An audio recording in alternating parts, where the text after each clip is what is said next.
Chocolate কিনতে গিয়ে 12 বছরের মেয়ে ধর্ষিত সিউড়িতে। মুদি দোকানের মালিকের খোঁজে পুলিশ। চকোলেট কিনতে গিয়ে ধর্ষিতা এক নাবালিকা নাম জড়ালো মুদি দোকানের মালিকের। বুধবার সকালে ওই ঘটনায় চাঞ্চল্য বীরভূমের সিউড়ি থানার একটি বাজারে। ক্ষোভে মুদি দোকানে ভাঙচুর চালালেন স্থানীয় বাসিন্দারা। খবর পেয়ে ঘটনাস্থলে গিয়েছে সিউড়ি থানার পুলিশ। অভিযুক্ত পলাতক তার দাদাকে আটক করে থানায় নিয়ে গিয়েছে পুলিশ। স্থানীয় সূত্রের খবর, মঙ্গলবার সন্ধ্যায় বাড়ি থেকে কিছুটা দূরে একটি মুদি দোকানে গিয়েছিল 12 বছরের কিশোরী। চকোলেট কিনে বাড়ি ফিরছিল সে, কিন্তু দোকানদার তাকে ডাকে। মেয়েটি দোকানে গেলে তাকে ভেতরে যেতে বলেন ওই দোকানদার। অভিযোগ, তারপর ধর্ষণ করা হয় মেয়েটিকে। পরে নাবালিকাকে উদ্ধার করেন মুদি দোকানের এক প্রতিবেশী।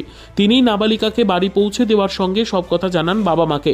মেয়েটিও কান্নাকাটি করে সব কথা বলে, কিন্তু ওই দোকানদারের আর খোঁজ মেলেনি। বুধবার সকালে এই কথা জানাজানি হওয়ায় উত্তেজনা ছড়ায় এলাকায়। দোকানটিতে ভাঙচুর চালান স্থানীয়রা।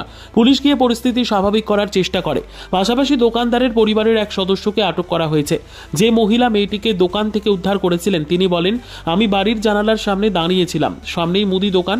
একটি বাচ্চা মেয়ে দোকানে কিছু কিনতে এসেছিল, ও জিনিস কিনে চলেও যাচ্ছিল। হঠাৎ দোকানদার ওকে পিছু ডাকলো, ও ঘুরে দাঁড়ালো। দোকানে যেতেই একটা ঘরে ঢুকিয়ে নিল মেয়েটাকে। আমি অনেকক্ষণ দাঁড়িয়ে অপেক্ষা করি, কিন্তু মেয়েটিকে বাড়ি থেকে বেরোতে দেখিনি। তারপর স্বামীকে ঘটনাটা বলি। ওই মহিলা আরো জানিয়েছেন, পরে তিনি দোকানদারের কাছে গিয়ে মেয়েটি কোথায় জানতে চাইলে তিনি সদুত্তর দেননি। পরে জানান মেয়েটি বাবার খোঁজে তার কাছে গিয়েছিল। দোকানদারের কথা বিশ্বাসযোগ্য মনে হয়নি মহিলার। বেশ কিছুক্ষণ পর মেয়েটিকে অভিযুক্তের বাড়ি থেকে উদ্ধার করে তার বাড়িতে নিয়ে যান তিনি। খবর দেওয়া হয় পুলিশকে।